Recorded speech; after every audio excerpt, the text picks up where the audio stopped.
Welcome to Hub History, where we go far beyond the Freedom Trail to share our favorite stories from the history of Boston, the hub of the universe. This is episode 174, Remembering the Boston Massacre. Hi, I'm Jake. This week marks the 250th anniversary of the Boston Massacre, and I'm going to sit down with Nat Sheidley, the president and CEO of Revolutionary Spaces, to talk about it. On the evening of March 5th, 1770, a party of British soldiers, representatives of law and order, fired into a crowd of civilians, killing 5. It was a terrible, deeply personal tragedy in a small town of 15,000 residents, and it almost immediately became politicized. Nat is going to remind us what happened on that terrible night, how tightly intertwined the lives of the soldiers and town residents were, and how every generation reinterprets what the tragedy means. But before we talk about the anniversary of the bloody massacre on King Street, it's time for this week's Boston Book Club selection and our upcoming historical event. We're relying on our special guest for both our book and event this week. In the middle of my interview with Nat Sheidley, he points out how completely shocking the violence of the Boston Massacre would have been in such a small town. Not only did everyone in town know one another, but by early 1770, they all knew the occupying British soldiers as well. After about 18 months of living side by side, the locals and the redcoats were tied together by commercial relationships, friendships, romances, and more. In describing these connections, Nat recommends the book The Boston Massacre, A Family History by Serena Zabin, which was just published a couple of weeks ago. I haven't had a chance to pick it up yet, but based on Nat's recommendation and the buzz I've seen on Twitter, it sounds like a fascinating read. Here's the publisher's description. The story of the Boston Massacre, when on a late winter evening in 1770 British soldiers shot 5 local men to death, is familiar to generations. But from the very beginning, many accounts have obscured a fascinating truth. The massacre arose from conflicts that were as personal as they were political.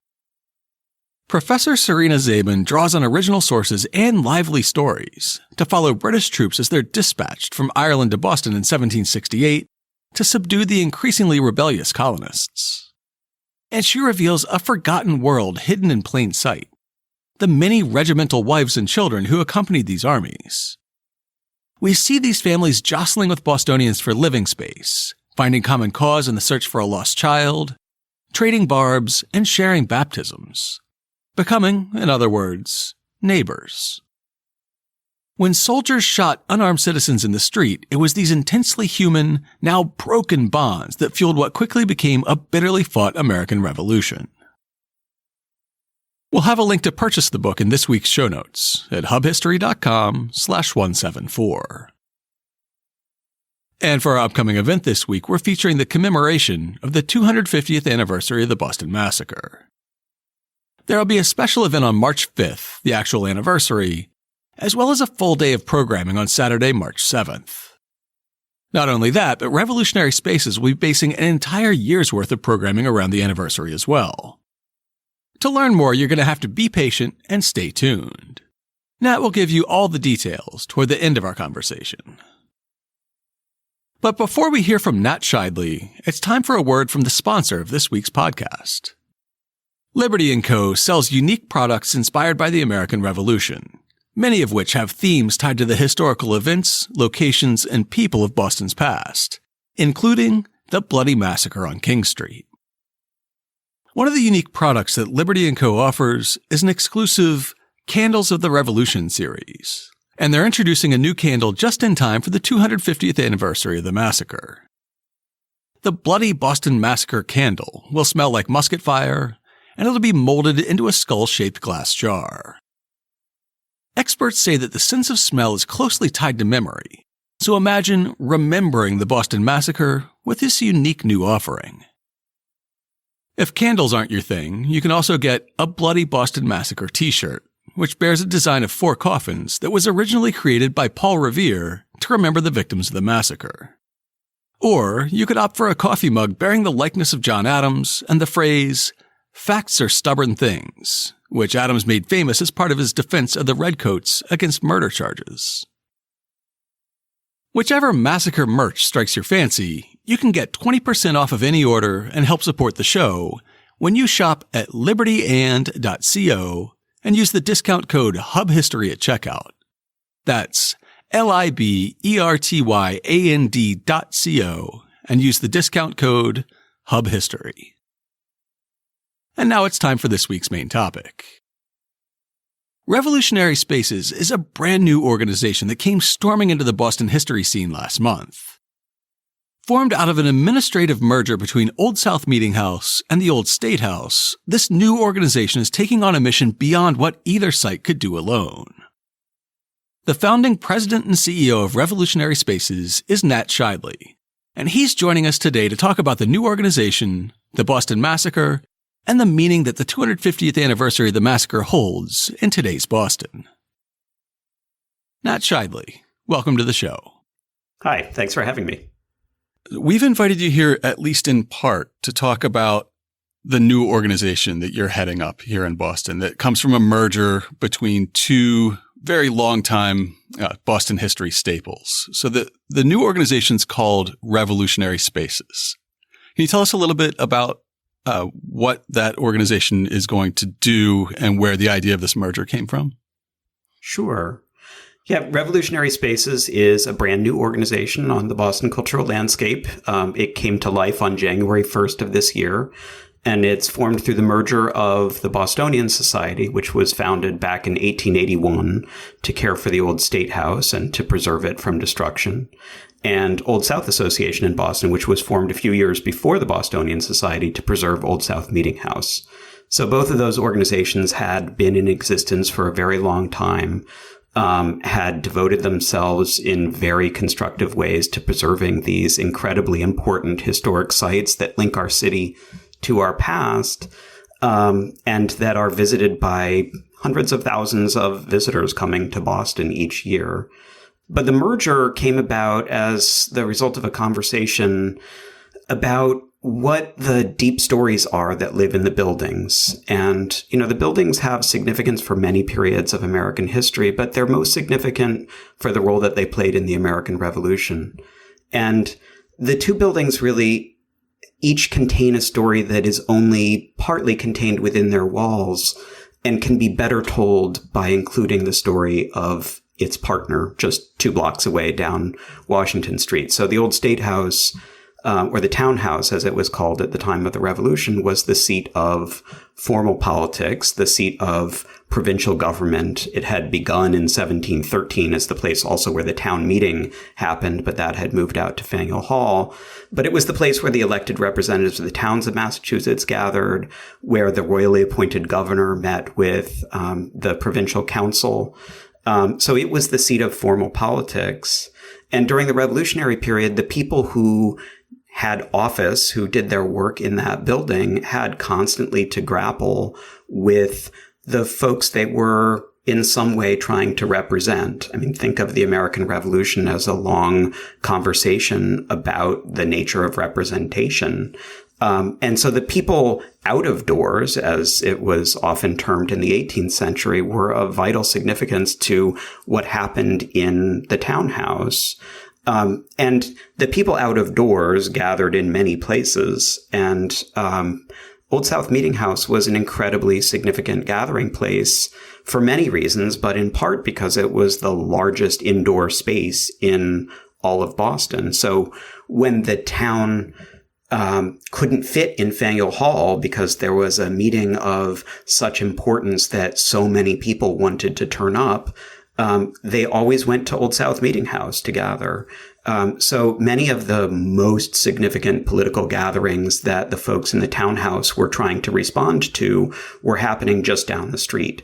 And, to the extent that we felt like the most precious resource either organization had was this deep story about the genesis of some of our most important American ideals and questions, we felt like we could tell the story better. We'd have a more powerful resource if we could tell it together, if we could create one seamless visitor experience spanning the two sites. the interpretation at each of the two sites right now is very different. The Old South seems to very much focus on sort of the freedom of speech, the open forum aspect of their history. And the Old State House focuses more on revolutionary history. How much of that experience of the museum guest will change with this merger? So, yes, you're right about that. And I think there's other differences as well. I mean, one of the things that struck us when we started looking at this at the board level and at the staff level was that both organizations had built strengths that were complementary rather than duplicative. So Old South had invested a lot in really engaging evening programming and lectures that would draw local audiences in to have interesting conversations about current issues and their relationship to the past. And at the Old State House, we had invested in the experience that visitors had during the daytime hours when folks walking the Freedom Trail stepped in off the trail and said, well, what can I do in here? And, every day, 13 or 14 programs are happening, tours and plays and exhibits and that sort of thing. So it felt like, just at the level of the nature of the programming, there was a great synergy. But back to your question about the different frame for interpretation, what I would say is this. I think the commitment to the free speech mission is part and parcel of the commitment that Revolutionary Spaces has in the way we approach the public history work. So this is public history work. The organization will be doing public history work that is only partly about helping people understand the past better, the revolutionary period or other eras in American history. It's really about using the past to give people a better and deeper understanding of the present and to provide our audiences with a new set of tools that they might take in hand to do the work of building a better, a more just and more equitable future for our city and for our country. And I think, the work, what is the work? What is the nature of that work? It's really about engaging people with the ongoing work of our democracy. So that story I was alluding to before that spans the two sites, the tension between the formal work of politics and the popular politics that happened at the two different sites, that really adds up to a story of the genesis of a set of questions that were vital to the revolutionary moment, but that continue to define our public life today. So those questions, they're about representation, but not in the I'm sitting in my high school civics class and I'm kind of getting bored here because I know all about the three branches or whatever. It's not just that. It's fundamental questions that animate us every day, right? Who speaks for me? How is my voice going to be heard? What is my recourse if my voice is silenced, right? And this bumps up against the free speech issue, right? That's one of the rights that we have. And it's what we count on people in this democracy to do, is to use their right to speak. But most fundamentally, we have an idea that we live in a representative democracy, and our founding documents say we the people. But we don't really have a standing agreed upon answer to who belongs to that circle of we, right? So the way I sometimes talk about this, I find it helpful to say that the revolutionary generation gave us a set of questions. And yes, they gave us their answers, but I think it's really important that we understand that the answers for that era were sharply contested and pleased some and really angered others. But it's really the work it's the work of people today to revisit those questions and to define the answers for our own time. And every generation of Americans have done that. So, what we really want to do is design deeply engaging programming, thought-provoking programming that uses contemporary lenses to open up the past in surprising ways in order to bring people together to continue the work of talking about what we mean when we say we the people. And I hope to do that in a way that makes all people from all backgrounds, all across our increasingly diverse city, feel welcome in the conversation, feel like they have a stake in the conversation, and feel like the story that flows out of these buildings is their story too. And I think if we can do that, we can really play a role in turning the corner in Boston, and really embracing the growing diversity of our city and the region. Before we delve too deeply into what happened on the night of March 5th, 1770, and how that event's remembered across American history, can you just remind our listeners sort of what happened to lead up to the event we remember as the Boston Massacre?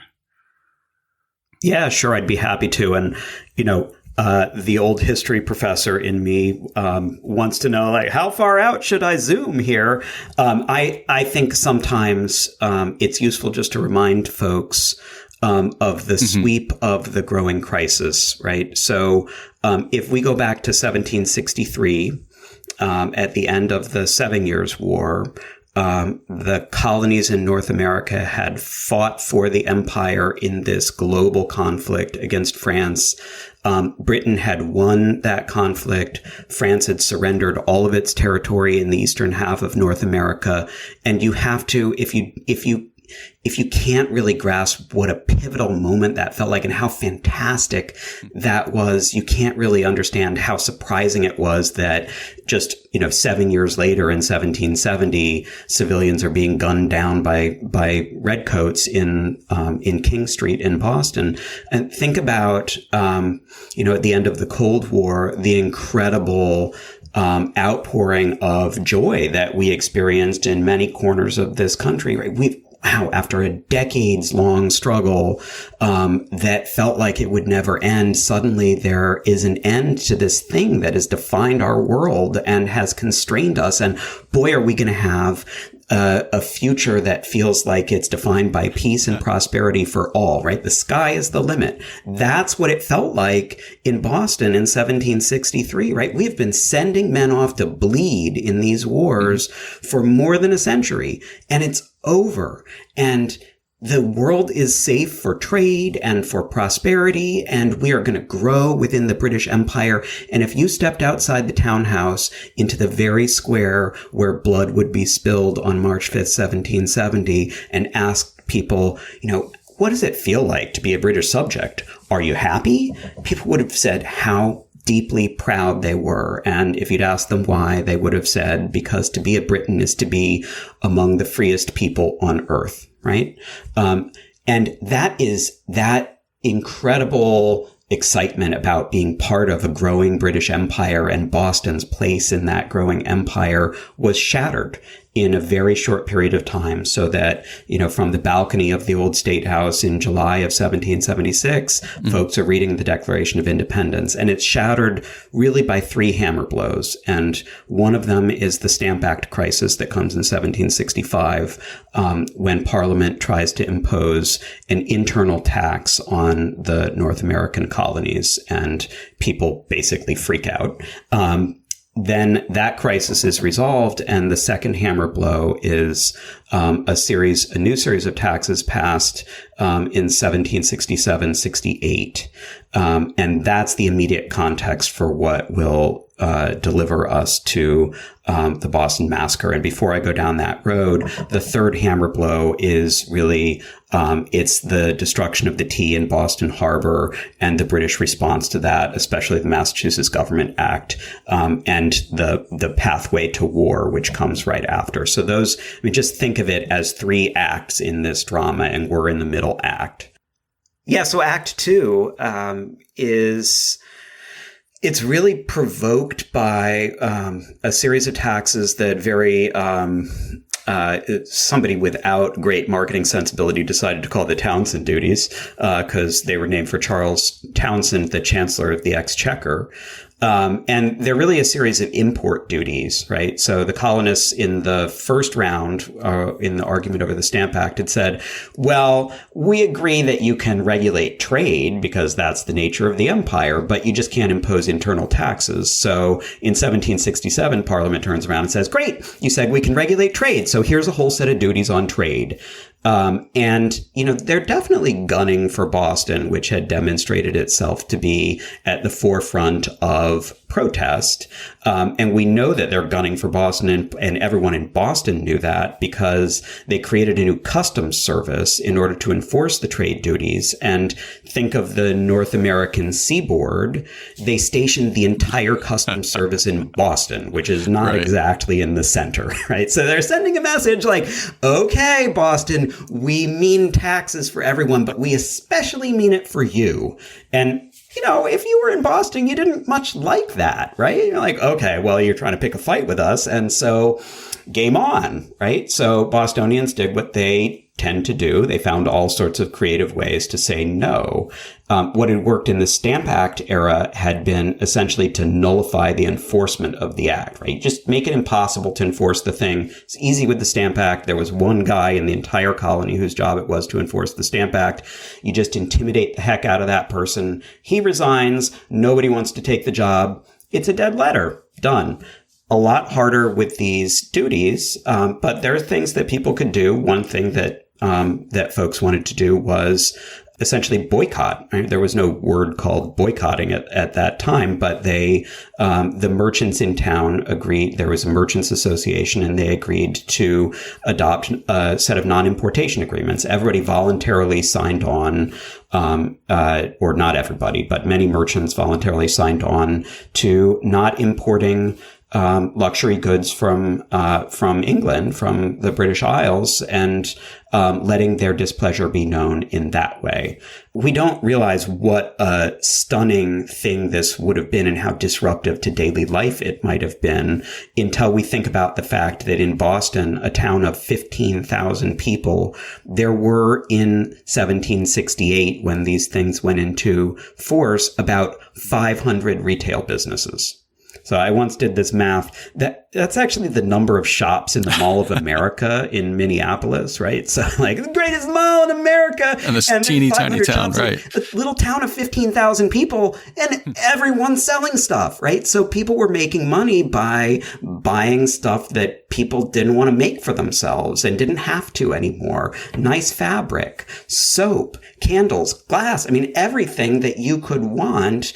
Somebody was bringing it on a ship, and then it was being resold at, I might have a cobbler shop and I make shoes, but I'm also selling tea over here because, I can make a little extra on the side. So, boy, to put in place these non-importation agreements threatened people's livelihoods at a really fundamental level. And some shopkeepers really didn't want to do it, and in fact couldn't do it without going out of business and losing their own economic independence.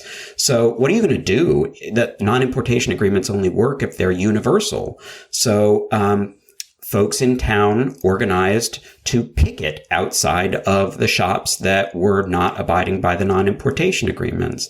And I'm pointing that out because we tend to read back from the period of the war that this is some kind of binary struggle between the good guys on one side and the British on the other, the bad guys. But actually, a lot of the struggle was colonists pitted against each other, right? So that was one track, was the, we've got to enforce these non-importation agreements. And then there was a much more confrontational track, which was in the streets, and usually targeted at the customs officers. So my favorite episode related to this comes in the summer of 1768, when there's a British naval vessel in town, the Romney, actually, that impounds one of John Hancock's ships, a sloop called the Liberty, on suspicion of having carried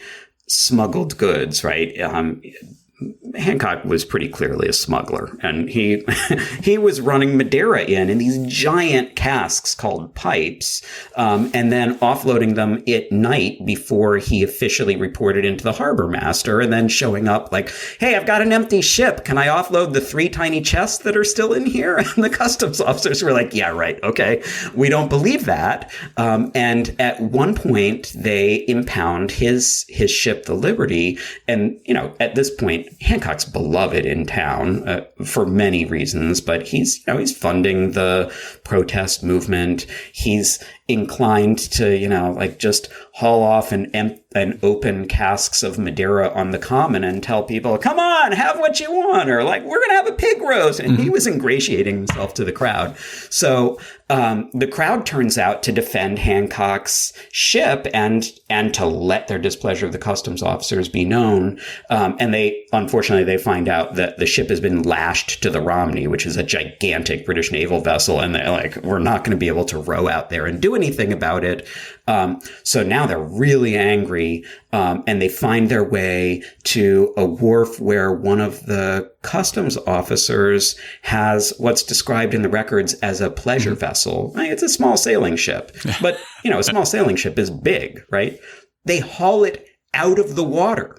They take the darn thing out of the water. They carry it more than a mile over land to the Liberty Tree, right? Which is, a pretty far down. Like it's at the edge of Chinatown today, right? Where Washington Street and Essex Street intersect.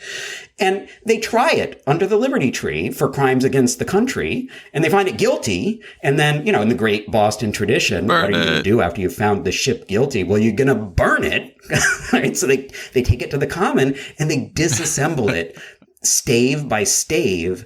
And then they burn it in a giant bonfire, and then they go over to Old South Meeting House to have a conversation about how fantastic that was and what they're going to do next. And, over in the townhouse, the governor and the elite men who sit on the council are like pulling their hair out. Like, what are we going to do? This is a lawless town. What are we going to do? And so that's the second track, right? You've got the non-importation agreements. You've got we're taking it right to the customs officers and destroying their property. Let them know how angry we are. And then the third track was we're fomenting intercolonial cooperation, right? So in the Stamp Act crisis in 1765, Massachusetts had called for a joint Congress of the colonies to talk about how to coordinate their resistance to the Stamp Act.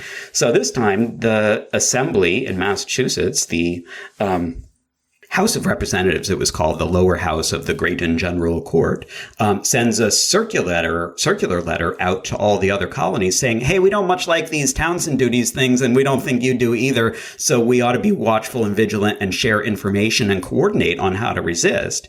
And back in England,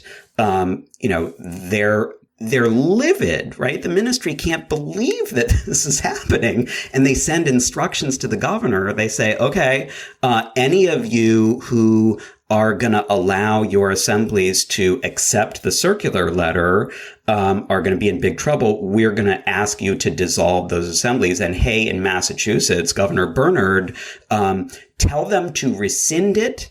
And if they don't, prorogue the assembly and tell them there's no elected representatives in this year. Sorry. And in Massachusetts, they refuse. They vote by a vote of 92-17 to refuse to rescind the circular letter. And now Bernard's got his tail between his legs. And I go, great, I got to dissolve this thing. And I know I'm going to make everybody angry. And so he's secretly writing off to the ministry, suggesting that, boy, this is really a lawless town. And it would be so helpful if we had the army here to make it a town of law and order again. So, that's a long wind up to say, in the ministry, they are starting to think about how to use the army as a police force. And in October of 1768, they sent 4 regiments of the British Army into Boston. Fall in episode 100 of our show, J.L. Bell, a local historian, joined us and talked a little bit about the occupation that started in fall of 1768 and what that meant for the town of Boston. And part of what it led to is just this increasing series of conflicts. You have these young men, locals and redcoats, just bumping into each other in the streets in all these different ways. So how did this sudden influx of regular troops in Boston sort of up the tension instead of diffusing it? I mean, I think we've learned this lesson over and over again in the 20th and 21st centuries, right? Armies don't make great peacekeeping forces. They are not great keeping a town occupied by the army is not necessarily the best way to make everybody calm down. And I mean, the first thing we have to do is get a sense of the scale, right? So 4 regiments of the British Army, and they don't all stay, but at the beginning, 4 regiments, it's like 4,000 soldiers. Remember, it's a town of 15,000 people, right? So if we gathered, if we gathered 15 people, we'd have to add 4 soldiers alongside us, and we'd have a full group, right? I mean, that's like everywhere you went, there were soldiers. There were huge numbers of them. And I think it's true that they caused a tremendous amount of friction. But I think it's also important for us to recognize that at a day-to-day level, there were a whole lot of things going on. Serena Zabin, who's a historian out at Carleton College, who has just published a book about the Boston Massacre. Is that a family history of the Boston Massacre? Yeah.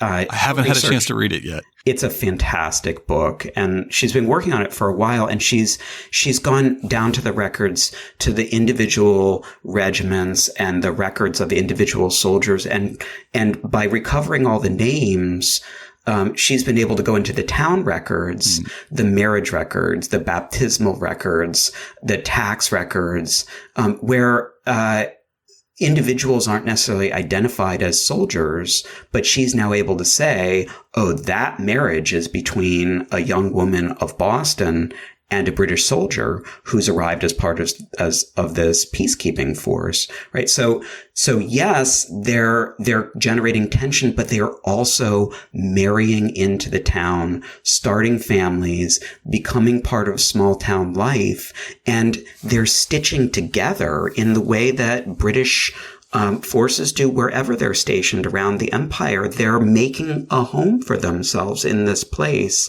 So, one thing I've read is that that sense of settling in could actually have could be a double-edged sword, because British soldiers could often have jobs on the side. They could go and work for cash.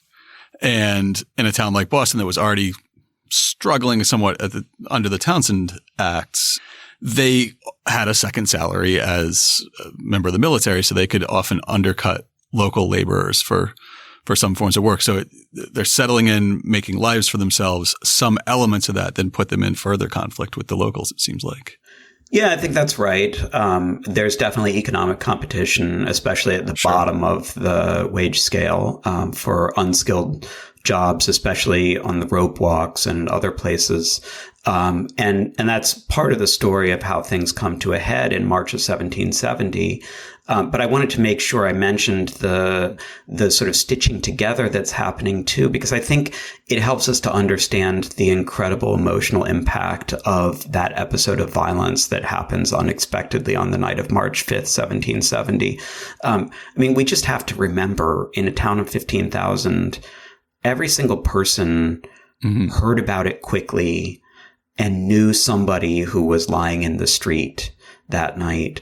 But we also forget that almost everybody knew someone who'd fired a weapon, and who was on the other side of the conflict and felt connected to them through bonds of business or friendship or marriage. So, it's an internecine struggle, and it's incredibly powerful when it happens. And so there's just this ripping apart that happens in the aftermath of that episode of violence that I don't think until Serena's book, we've really fully come I'll definitely have to check out the book, A Family History of the Boston Massacre. Maybe we'll have to make that our Boston Book Club pick this week. So you mentioned the conflict at the rope walk, or at the rope walks leading up to the events of March 5th. And I feel like that's part of sort of this sudden uptick in violent confrontations that happens right at the beginning of 1770 from the death of Christopher Sider in February, and then conflicts at the rope walks 2 weeks later, and then less than a week after that we have the Bloody Massacre in King Street. Do you have any sense of what caused this sudden increase in sort of violent confrontations between townsfolks and redcoats at that time? It is just a series of events that are building on each other. But I think, the events that you've mentioned quite rightly, they bring together the increasing tension between townsfolk and the soldiers and the increasing tension among townsfolk themselves.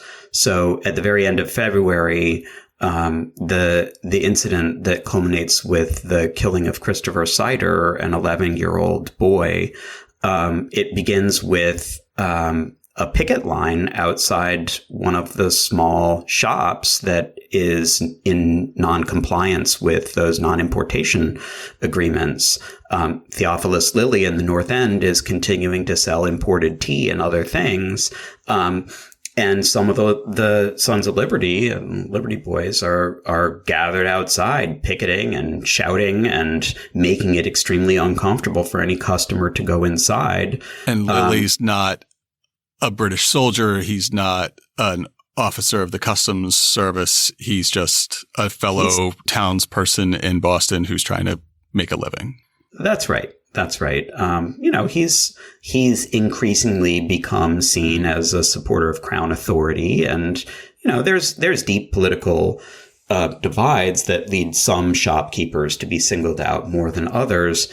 But what happens in that incident is one of Lilly's neighbors, Ebenezer Richardson, who is a longtime informant for the Customs Service and very seen as a sort of suspicious figure by many who are in the Whig movement, comes out and tells the crowd to disperse. And they're more than happy to relocate to his front door. And they're standing outside Ebenezer Richardson's house, and they're throwing rocks through his windows and making him feel extremely uncomfortable and unsafe. And he's not one to back down. So he comes to the door and sticks a gun out and says, "Get out of here, or I'm going to fire on you." And he, in fact, pulls the trigger, and a musket ball rips through the face and chest of this 11-year-old boy, right, who dies later that night. And that tragedy, now remember, small town, everybody hears by word of mouth really quickly. It's an incredible tragedy. And here's a young person caught up in the charged political events of the time who gave his life way too soon, who didn't sign up for having a musket ball go through his chest. And when he's buried not many days later, it's the biggest funeral that Boston has seen. There's 2,000 people turn out for what is, it's the informal power structure that is constituting itself. It's like a state funeral, right? It's the whole town participates in mourning him in a very official way. So that's part of the context and the residual anger over that, right? Somebody associated with the Customs Service has killed one of our own, and this boy didn't deserve it, and somebody's going to have to pay. So now that's hanging in the air. And then just a few days later, there's this well-publicized brawl at Samuel Gray's Rope Walk where some of the British soldiers who are, on their days off looking to make a little extra money by taking up day jobs, come by and, they're asked if, do you want a job? And one of them says, yeah.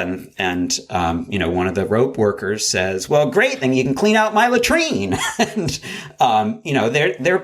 they're ribbing each other, but in a very aggressive way. And the soldiers come back with their buddies, and then the rope workers come back with their buddies, and pretty soon there's a giant fist fight, and people get hot and people get hurt. And some of those who will face off on the night of March 5th, just 2 days later, are folks who were, beating each other in the face at that rope walk incident. So there's definitely some bad blood that carries over. But it's a year and a half of living cheek by jowl, too close together, and beginning to get tired of the experience. The massacre itself often almost gets lost in its own weight of history. It's easier to see from the rope walk brawls, I think, how it's almost just a family squabble writ large or spun out of control where, they're working side by side. Often the wrong thing gets said, and then you have two sides, huge crowd going after each other with the cudgels they're using to beat rope fibers with. And then 2 nights later, we sort of do the same thing with guns. So I guess the massacre doesn't come out of nowhere. So we set the stage a little bit. What actually happened in King Street on the night of March 5th? Why was there a sentry at the townhouse in the first place? And then who was the crowd that started gathering there? And where did it all go wrong? Yeah, there's other people who can tell this story in a much more dramatic way than I, but it is a dramatic moment. So I think it's helpful to just be mindful of the fact that the place where this happens is what passes for a town square in Boston. It's the place where, 24 times a year, there's a formal holiday that ends with somebody reading some sort of official proclamation or saying some sort of celebratory comments from the balcony of the townhouse. This is a public space, the town square, where people gather right under the balcony of the old State House. So there's, on a moonlit night in the middle of March, when people are feeling cooped up from being inside with all of the cold weather and, they're taking advantage of the opportunity to get out a little bit. There are people in the square, and actually not that young, but Hugh White, sentry, is standing outside the Customs House, which is sort of kitty corner across the plaza from the old State House. And there's a sentry box there, and there's always someone stationed on duty.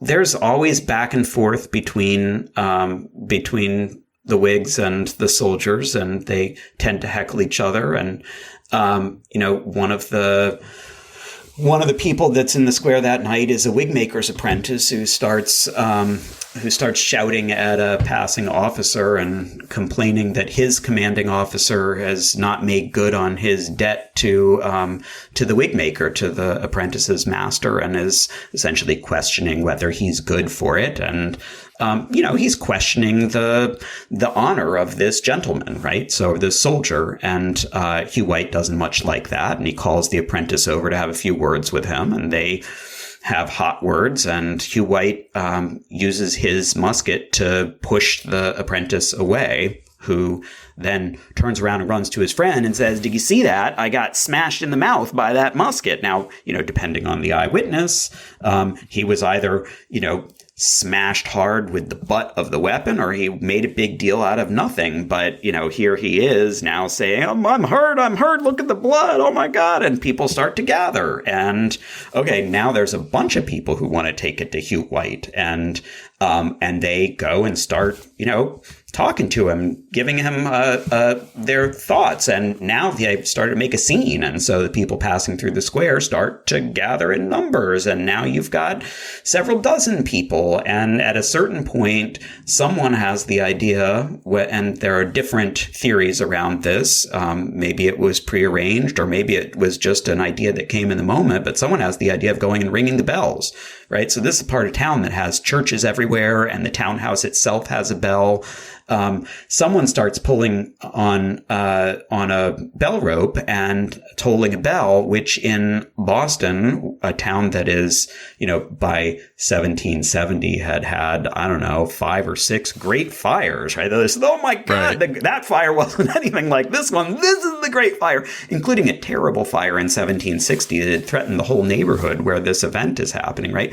So Bostonians turn out when the bells ring in the middle of the night, because that's the signal that somebody's got to man the bucket brigade. So now people are pouring out, trying to figure out what's going on, and what they don't see a fire, but they see a crowd of people arguing with a soldier.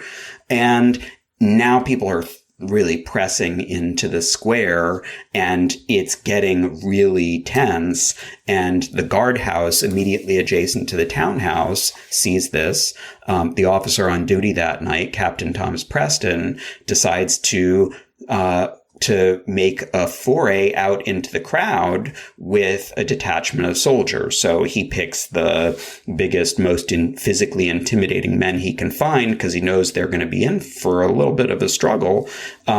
I think the fairest reading of the evidence from that night is that he explicitly does not have them load their weapons before they go out. He takes them out. He puts them in a defensive semicircle between the crowd and the soldiers. And he's standing, and this is very much different from the famous engraving done by Paul Revere. He's standing between the soldiers and the crowd, pleading with the crowd, disperse. We don't want any trouble. We want to move out of this space. We want to bring an end to this conflict.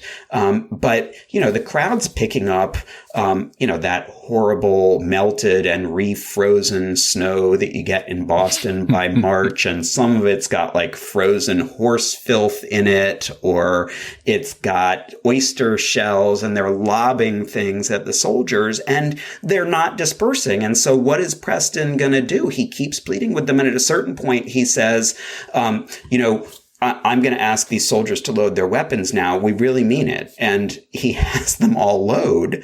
And now he's got a real challenge on his hands because he's actually prohibited from having those soldiers use violence by the Riot Act. Literally, a civil official has to come and read the Riot Act to the town before the military can use force. They have to declare it an unlawful assembly. And you can bet there's not a single civil official in Boston in 1770 who was going to read the Riot Act, right? So here's Preston. Now he's got his men with charged weapons, and the crowd's getting even angrier, and things just keep getting more and more tense until, there's a group of sailors who push in at the very last moment and come right up and adopt an extremely confrontational attitude, and somebody's musket goes off, right? So everybody's yelling fire, fire, fire, right? It's not Preston who's yelling fire, but the crowd is yelling fire because of the bells, and nobody can tell what's going on, and somebody's weapon goes off, and all the soldiers, you would guess, and they recount, assumed that somebody had given the order and they hadn't heard it, and they all discharge. So there's a volley of 9 musket balls that go off into the crowd, and they go through people. So more than 9 people are struck. But 3 fall dead almost immediately. One's wounded badly enough that he's going to die that night, and another will die a week or 2 later of wounds sustained that evening. So, just a terrible moment that I don't think anyone wanted or could have predicted. Almost as soon as the smoke clears that night, you start to have the battle for how that event's going to be framed in the moment and then remembered for posterity. I guess the question to me is why do we remember the Boston Massacre as the Boston Massacre and not as just another one of Boston's many riots that got a little bit out of hand? I think that's a great question, but I want to put in a plea before I answer that question to just carve out a small moment for us to imagine what it felt like. And I mean this because I think our standard narrative of the massacre is, how did it come to happen? And then what were the political consequences of it, or the cultural consequences? And what we forget is what the lived experience was. And this hit me so profoundly in 2013, when, in that horrible act of violence, the finish line of the Boston Marathon was bombed. And just remember, if you were in Boston at that time, what it felt like. And this is a town of hundreds of thousands of people now, not a town of 15,000. But we were all knocked off kilter. And there was an incredible emotional dimension, right? That there's an outpouring of grief. There was an outpouring of anger and of fear.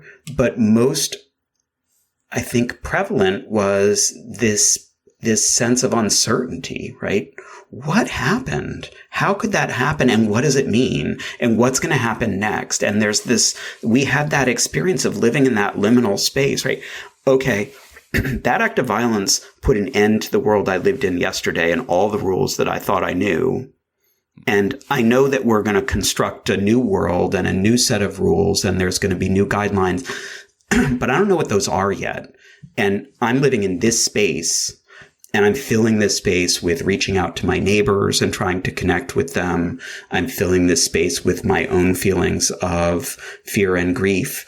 I'm trying to figure out how to do something to help move the town forward and heal. And I think we owe it to ourselves to see that moment in March of 1770 as well, because Boston surely felt it. And I think the much of the story of how the town remembers after is bound up with the power of that moment. And the political consequences are bound up with that moment too.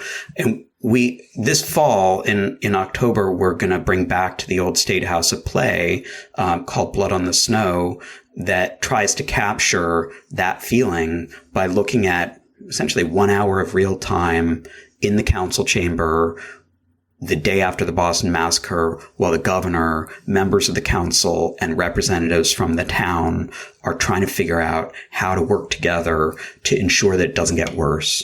And, on that day, March 6th, there are rumors flying all around town that the country militias are going to march on Boston and drive the soldiers out by force of arms. And the town holds a meeting in Faneuil Hall that grows so big they move over to Old South Meeting House. And they send delegations over to speak with the governor. And they twice come to the governor and say, you have to order the troops out. They have to leave town, or there's going to be blood running in the streets tonight at a scale you can't imagine. We legitimately could have had the start of armed conflict in March of 1770, and the whole outcome would have been different, right? You wouldn't have had the strength of the Intercolonial Union, the Congress that comes later that helps to drive the American war effort. What would have happened? It would have been a very different story. The governor says Governor Hutchinson is the hero of the moment. Governor Hutchinson, who's spent his whole life trying to become governor. And at this moment, he's only acting governor, right? Because the previous guy who was responsible for the troops coming to town is sort of like, I'm out of here. I got to go back and defend myself. People hate me in London, and I'm just leaving you all to your own devices. So Hutchinson has just stepped in to become acting governor. And his whole life has been about getting to this place of power and doing something for Boston with it. But here he is, and he knows, I'm the civilian authority. I cannot order the troops out. So he says to the town, well, could you just give me 2 weeks? I just need 2 weeks because I got to write a note to General Gage, who's the commanding officer, and he's in New York. And I got to get it down to New York. And then I got to wait for his answer to come back. So just sit tight and we'll see what we can do. But I don't have the authority.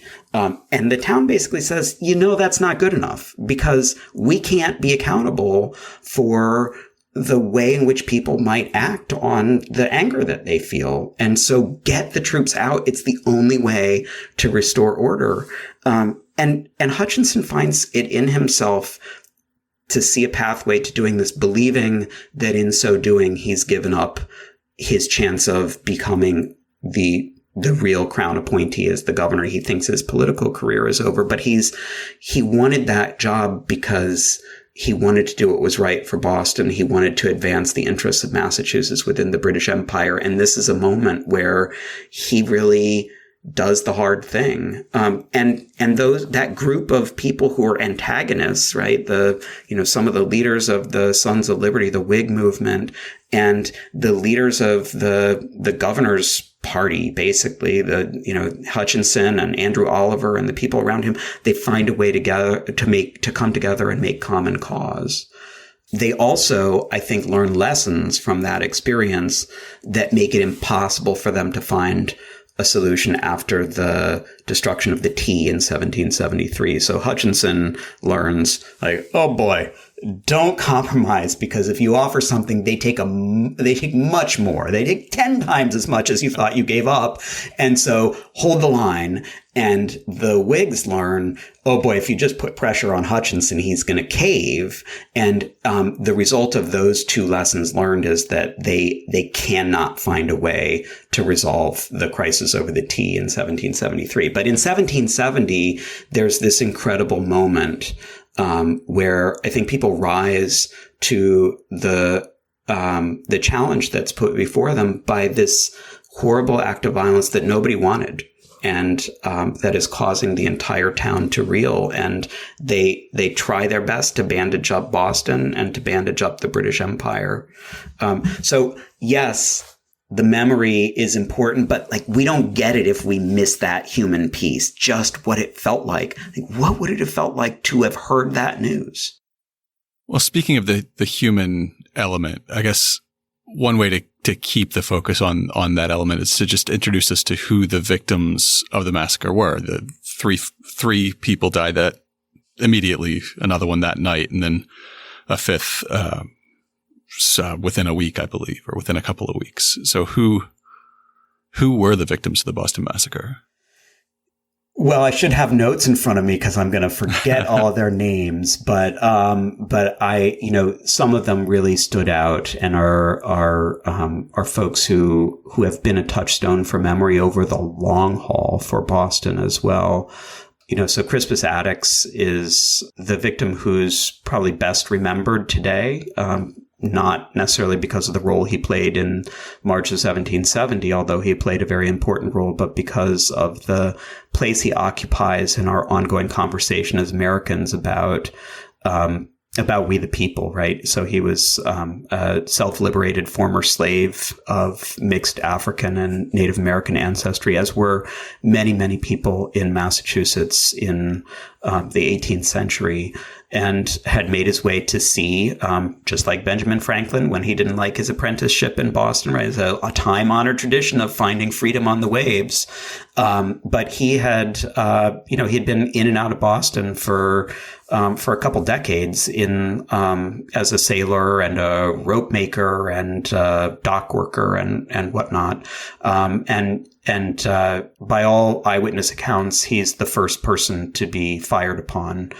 Other victims included Patrick Carr, who was notable to a later generation of Bostonians because of his Irish ancestry. Samuel Maverick, who was especially remarked upon at the time because he was just 17 years old when he died. Second time in just a couple of weeks that essentially a child's killed in Boston. That's right. And then the fourth who dies within the day the last name is Gray, but I'm going to forget whether it was Samuel Gray or there's so many Grays. I think he's also a Samuel. But he wasn't the rope. People always confuse him with the guy who owned the rope walk where the fight had happened a few days earlier, and he's not that one. There's this incredibly poignant passage in the remembrance that Joseph Warren delivered in Old South Meeting House 5 years later on the anniversary of the Boston Massacre, where he asks the listener to walk with him for just a moment in their memories, and in incredibly vivid detail describes, like, here's the mother with the wailing child on her arm, looking at the spattered brains of the father who's lying in the street. That's the raw power of that moment. It was a horrific act of violence. And I often catch myself trying to say something like, we're celebrating the 250th anniversary of the Boston Massacre, but you wouldn't do that with an act of violence like this that was much more proximate in time. Like, you wouldn't celebrate 9/11. You wouldn't celebrate the horrible act of violence that happened in Ferguson in Missouri in 2016. We don't do that. And we only have the luxury of forgetting about how horrifying this was at a human level because of 250 years, and we've made it part of our founding mythology. But those were real people who had real mothers and fathers and real wives and children, and their lives were lost. And, we should remember that when we remember the massacre. And even with that in mind, even their contemporaries began to politicize their memories immediately. I think the funerals can be seen as a political event in and of themselves. So And the biggest funeral had happened just weeks before for Christopher Sider, and now history repeats itself with these massive funerals for the first first 4 victims. Yeah, that's right. Several of the bodies lie in state at Faneuil Hall for a few days before the funerals too, so everybody can come and see them and process that this thing happened, right? That our own soldiers killed townspeople in cold blood, and then there's an even larger group funeral with all of the state honors that could be offered when you don't actually control the machinery of state.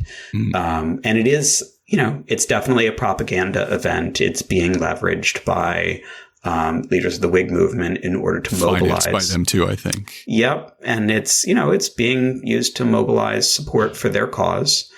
There's other things that are happening even more quickly. So as people try to figure out what actually happened, they realize that they ought to get out and collect depositions from eyewitnesses.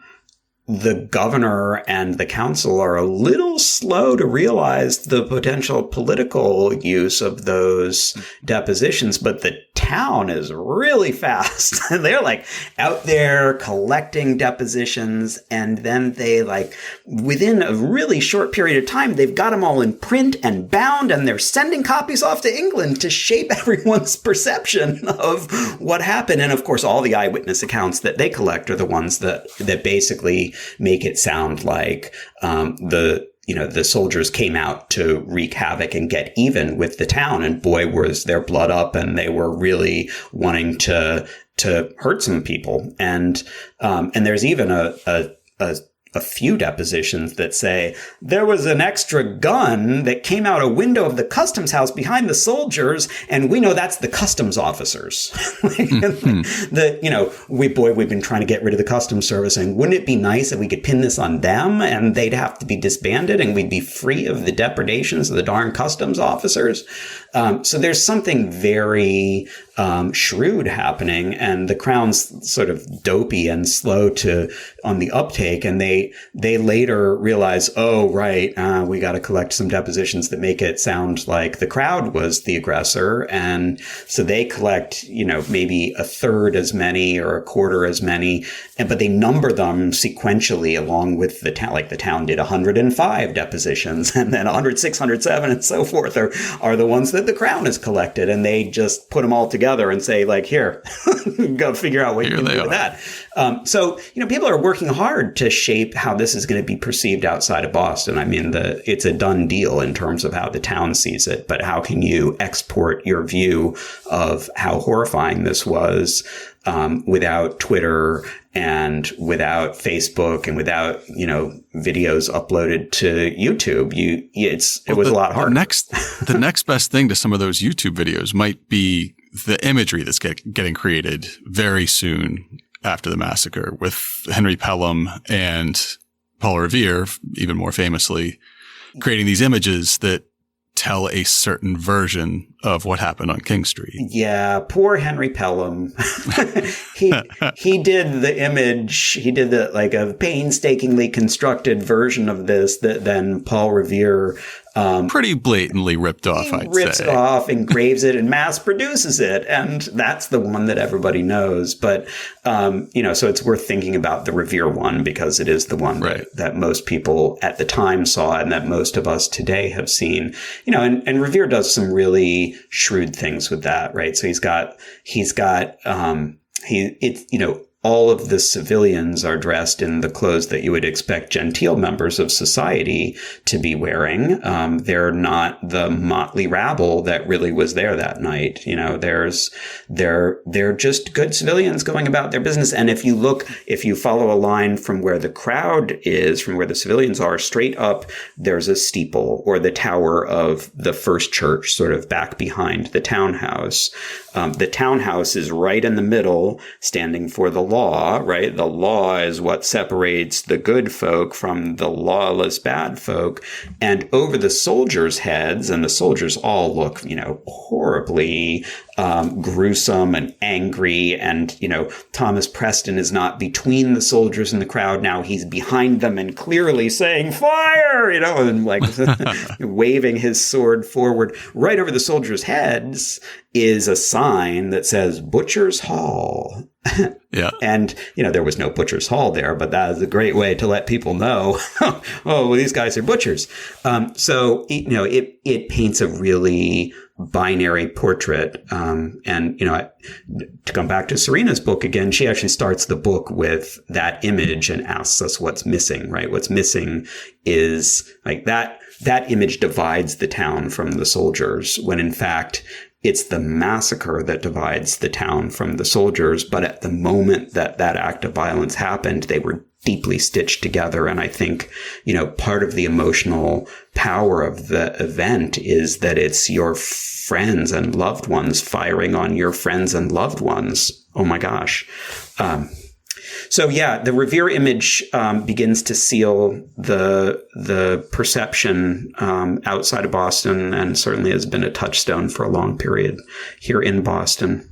And that's not even the only imagery he creates reflecting the massacre. I think he was also the artist behind the images of the 4 coffins that appeared in, was it the Massachusetts Spy? I think it's the Boston Gazette. Yeah, there you go. The issue that appears exactly 1 week, right? So it's a weekly paper, and it just happened that it had gone to press on the day that the shootings happened. So the March 12th edition has 4 coffins with the names of the victims. He's also we think he's the artist who drew there's a sketch in the holdings of the Boston Public Library showing where the soldiers were standing, where the townhouse was, where the victims fell.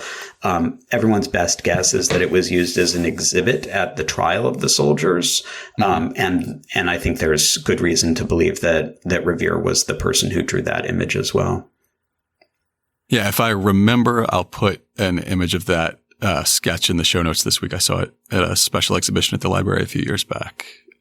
Revere also, on the first anniversary of the massacre, he illuminates his house, and I don't know how to exactly describe what he does, but he uses all his windows almost like projection screens to have different images of the victims of the massacre, the events of the massacre, the blood rendered very vividly, the closest thing to a movie they would have had at the time almost. Yeah, it's a very dramatic scene. And, that's a tradition that Boston radicals have been using for quite a while. So in 1766, when the news arrives in Boston in May of 66 that the Stamp Act had been repealed by Parliament, the town's all ready to go with a town-wide illumination to celebrate.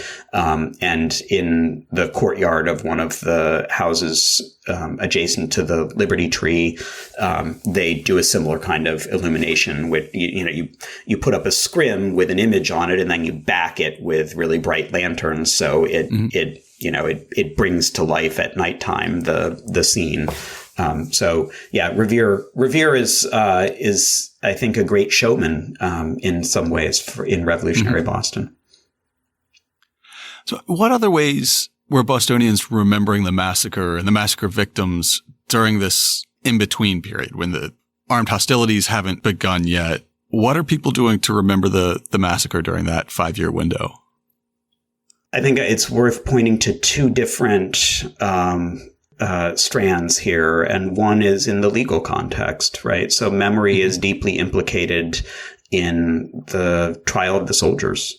And I just want to touch on that briefly. But the other piece is the sort of public memory that's taking shape each anniversary, starting in 1771, when the town gathers in Old South Meeting House to hear an oration commemorating the loss of the victims and reflecting on how to honor their sacrifice in the cause of liberty. So if I can take those one at a time, the trial is, I think, a really interesting opportunity for us to explore how memory is almost immediately bound up with storytelling about who belongs inside that circle of we in We the People. And I mean that because everybody understood that the easiest way to defend the soldiers was to try the town, right? To say the soldiers were acting in self-defense. They felt that their lives were threatened. The town became incredibly aggressive. And it's really the responsibility of the reckless mob in the street for what happened. Anybody would have behaved in the way that the soldiers did if they thought their lives were threatened. Fair enough. John Adams takes the job of defending the soldiers, and Adams has done a good job, or did a good job for the rest of his life of telling a fantastically heroic story about, why he took the job of defending the soldiers. And I think it's partly right. I mean, I don't disagree that he believed deeply that everyone has a right to representation, and that in a country of laws, even the villains need to be represented appropriately. And, it's about the law and the facts.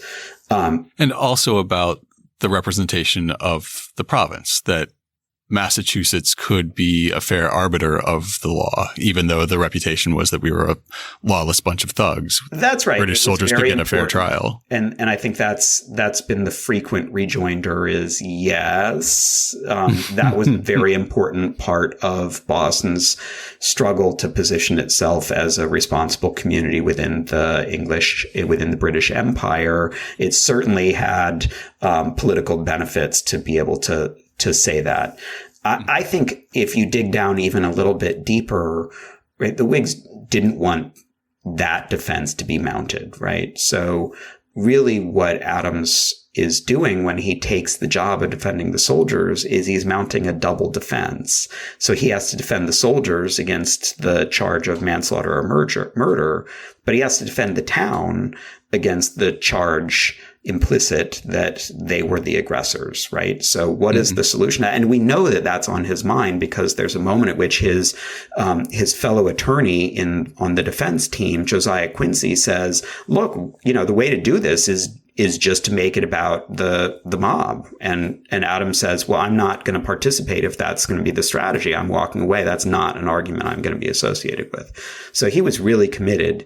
And his solution to this little dilemma here was to draw a distinction between what he called the good people of Boston and those who incited the violence.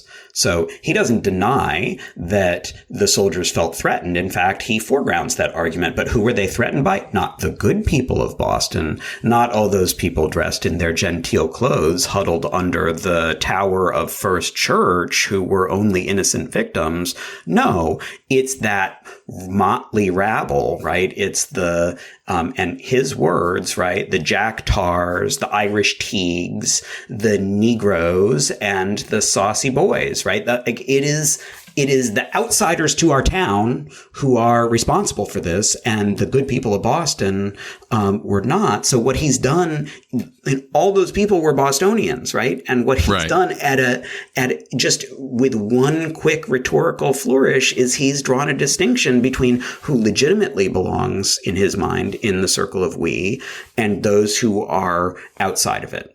And we should take note of that because as we struggle as Americans today to come to terms with some of these same questions, who gets to count? Whose voice gets to be heard? We're dealing with the legacy of a revolutionary generation that drew distinctions that may be at odds with the distinctions we would want to draw today. And we should say that out loud. That's how memory is used in the trial, right? Let's shape our memory and create these categories where we can place the different actors, and we'll remember them this way. There were the crazy bunch over here, and there were the staid and sober bunch over here. And that's part of the work of remembering and making the memory of this safe. The public remembering that happens within Old South Meeting House each year, and it continues until 1783, is of real interest to me too. And in part because this March 5th, on the 250th anniversary of the Boston Massacre, we are going to ask some orators or some public figures to give short orations in the tradition that the town began in 1771. So will they be reading from the original Boston Massacre orations, or are they creating their own new addresses? We're asking people to say their own words. And what we've told them is basically what I would say to you now about what was going on in those orations during the 1770s. So those orations were not about the past. They were about the future. So all of the orators took a moment to remember those whose lives were lost. But the rest of the oration was about, so what can we do to ensure that their sacrifice, that their lives were not given in vain? How can we ensure that we advance the cause of justice for our own community? And remember, Boston was deeply divided. So the public remembering that's happening is partly about mobilizing the power of memory to bring people together and to make common cause.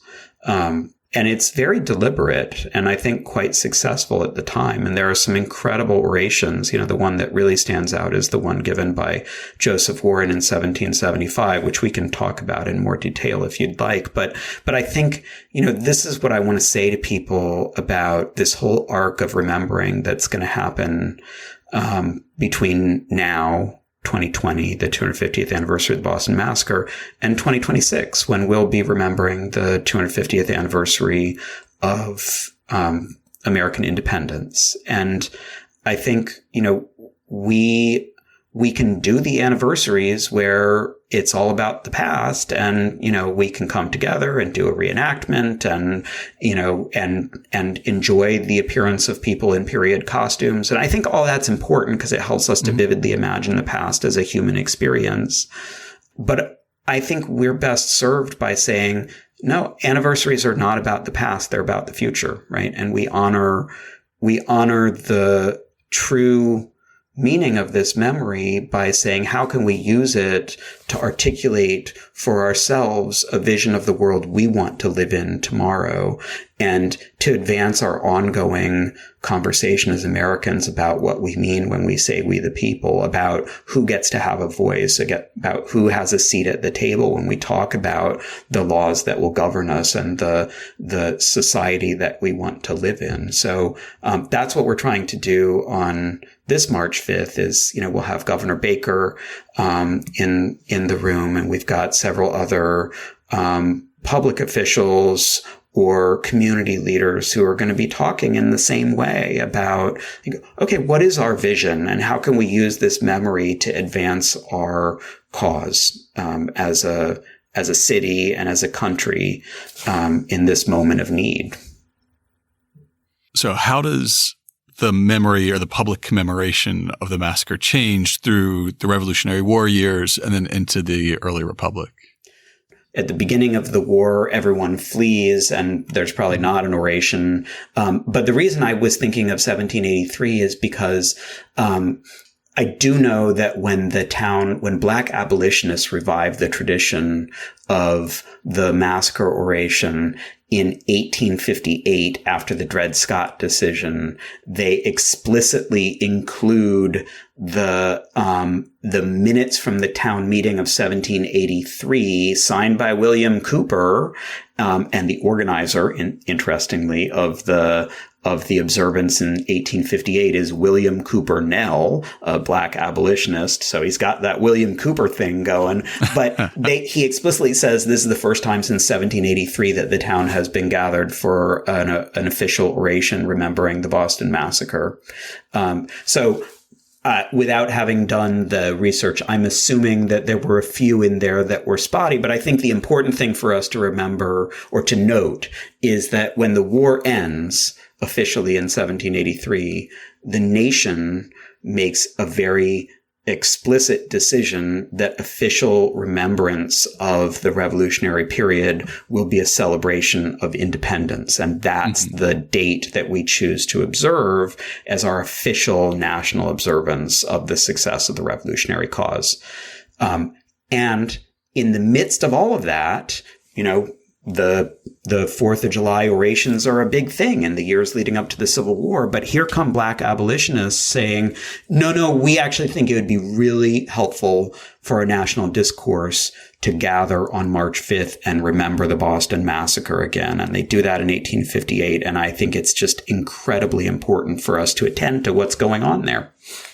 So William Cooper Nell starts pushing not only to recognize the memory of the massacre, but he also is pushing to put Crispus Attucks back at the center of that story. At that point, had his part in the massacre fallen to the wayside? I don't think it was lost, but it hadn't ever been elevated as anything special and different from the sacrifice of the other victims.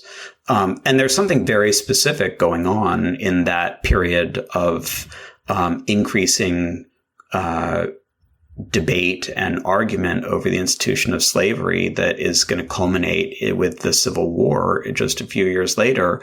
And I think we need to understand a little bit about the contemporary discourse at the time. So one of the arguments that slaveholders and their allies were using to defend the institution of slavery in the face of the increasingly vocal abolitionist movement was an argument that went something like this. You can't end slavery because what would you do with former slaves? Everybody knows that you can't make citizens of people of African descent because, and they're drawing on an old idea of civic virtue here, the hallmark of citizenship is the ability to sacrifice on behalf of the nation and the common good. And people of African descent can't do that and therefore can't be made citizens. So, okay, that's first of all an argument that just does not compute to 21st century listeners, but it had its own legs in the 1840s and the 1850s. But here come Black abolitionists who point out, we don't have to pretend that this can't be done or that it can. Like, we have actual examples, and it's useful to just meet my friend Crispus Attucks over here, right? He gave his life for the cause of liberty, and, we could call him the first person to have died on behalf of this enterprise that we now call the United States. So what you got? Right. And that's what it's not an accident that they organized this first, what comes to be called Crispus Attucks Day observance in March of 1858, which is the first anniversary of the Boston Massacre after the Supreme Court in the Dred Scott decision had basically agreed with the argument that that Black people couldn't be citizens and had made that the official ruling and law of the land, right? So Black abolitionists gather at Faneuil Hall to revive this tradition and to make this argument, Crispus Attucks is part of our founding story. And what interests me and what I think should interest all of us today is that they're using the founding story not as part of an argument about what the accurate history of the American Revolution is. They're using it as an intervention in the conversation in 1858 about who gets to be part of We the People. And, that this is the linkage that we're trying to make in our work at Revolutionary Spaces. We are still having conversation and debate and argument about that same question. Who gets to be in the circle of We the People? And we can use these anniversaries that are going to be deeply engaging to a broad cross-section of the public as we approach 2026. We can use these anniversaries to make the same kinds of interventions. Let's use it as a platform for conversation about these questions that we'll never resolve forever. Each generation has to grapple with them. And here's our opportunity to use the history to advance our conversation about who we are today and who we want to be as a people together in the coming years. I don't know much, or at least I couldn't put my finger on how things have changed in the memory of the massacre since that time. But I know that our memory must have continued to evolve because our identity as a people has continued to evolve. So what kind of changes do you think have been seen in the course of the 20th century and our early peak here into the 21st? Well, one of the things that was most of interest to us, or in some ways a revelation when we started, so we're mounting an exhibit that called Reflecting Attics that will open on March 5th, and that pulls together some of the visual record of the different ways in which Attucks has been remembered across time, and also helps us try to reconstruct who the man was and what his background was to the extent that we can get at it. One of the things that really struck us was you hit a certain point in the 20th century where the memory of Attucks becomes commodified and is, subject to becoming, just part of American consumer enterprise in the way that, bobbleheads of the other founding fathers are, right? So we collected a bunch of trading cards where Attucks is one of the founding fathers, or the Jim Beam bottle from the bicentennial that has a big fat picture of Crispus Attucks on it. Why? We don't know. But I think that what it says is there was a kind of official blessing of Attucks as part of the pantheon. And now, feel free to mythologize the way you do with everybody else. So that's happening in consumer culture in interesting ways. But I don't want to say that the struggle for racial justice in Boston, that the memory of Attucks has been one strand of, or one part of the conversation around for a long time, went away. I mean, it's really important to recognize the Boston Equal Rights League is still here in Boston. The historic Boston Equal Rights League is still working to mount Crispus Attucks Day commemorations every year. And Melnia Cass, who was the head of that organization during the 1970s, made sure that the subject was part of our official commemorations and was put forward for conversation during the middle of the 1970s as we went through the bicentennial celebrations. But it's also the moment at which Boston's going through the busing crisis and having very difficult conversations about our segregated schools and about the challenges of creating a more integrated city, and opening wounds that we still haven't fully healed from as a city. So, Attucks is there as part of that conversation, again, being used to drive the conversation as a touchstone, not necessarily that it's a guide, but it's an opportunity to mount the conversation that we need to have. And I think this is, it feels like, we're still as a city grappling with the echoes of that busing crisis in the 1970s and the wounds that opened. But it does feel as though we're at an inflection point. And I think as a city,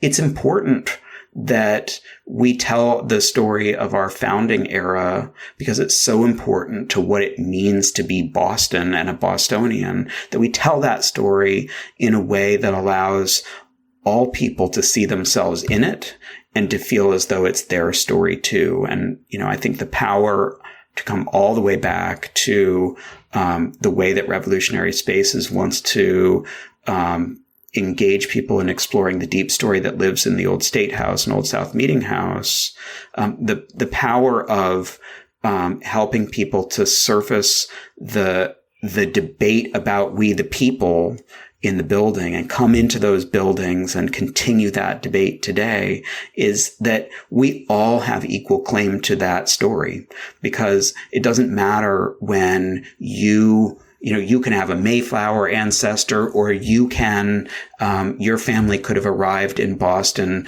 5 years ago, as immigrants from other lands. And it's just as much your story, because you're entering into our city, which is still debating who gets to be part of the we and we the people.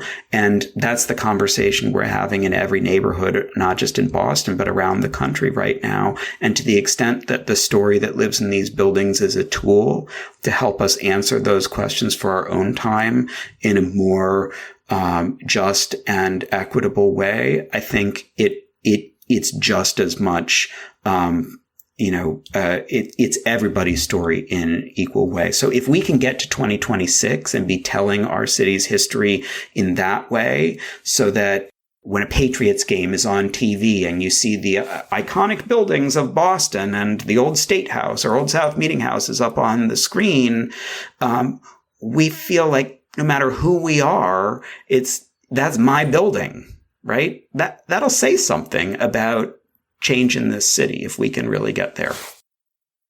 So as you talk about seeing the faces of the old State House and Old South Meeting House flash up on screen during a Patriots game and having all Bostonians hopefully feel a sense of ownership and pride in those institutions, what's coming up this coming week through both these institutions to commemorate the sesquicentennial of the Boston Massacre?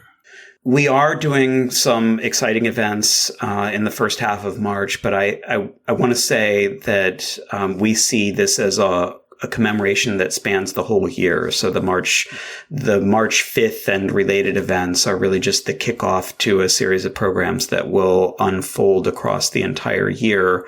Excellent. And those are programs that we're offering to the city of Boston and to our region and to visitors from out of town. But I think it's also important for me to note that there are programs and content that have been developed in partnership with people from all over our region as well. So we've been working in dialogue with community partners for the better part of the last year to develop the questions that are animating the programs that are going to roll out this year. And it's really for us an opportunity to introduce a new kind of practice in our work, which is really trying to get out of the business of telling people what the past means and into the business of bringing people together to join with us in making meaning around the past, right? So we want to co-author our work with partners in the community who see an opportunity to use this historic material to get at the issues that matter to them today.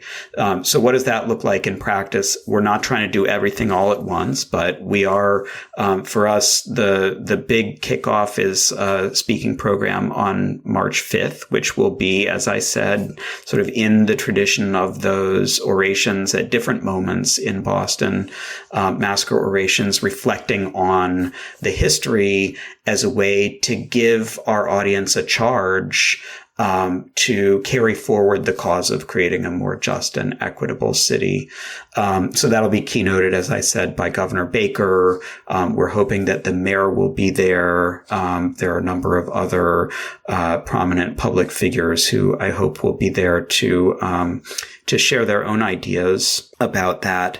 There will be a reenactment of the incident on Saturday night, March 7th. And we've got a fantastic and dedicated group of volunteers and living historians who are not just going to do the reenactment of the shooting in the evening, but we'll be spending the whole day on Saturday in both Old South Meeting House and the Old State House, and also in the city blocks between the two buildings, doing living history interpretation, talking with people about what it was like to live in an occupied city, sort of setting the scene for the commemoration. So those are the two programs that are happening for Revolutionary Spaces, and we're also opening at the beginning of March a new exhibition called Reflecting Attics, which will be a touchstone for you can come in and explore the history of Attucks and the visual record telling us how he's been remembered across time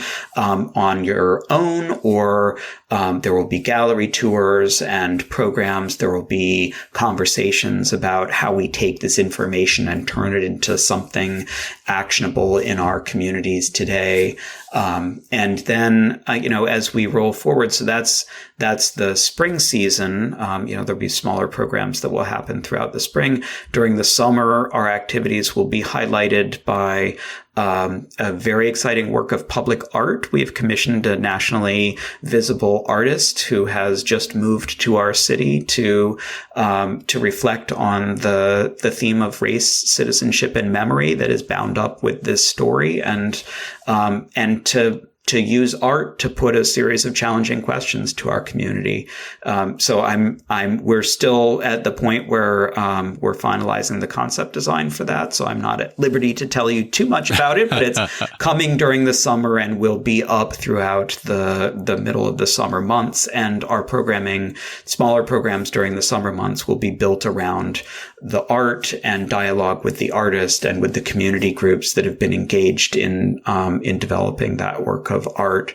And then, what a tease.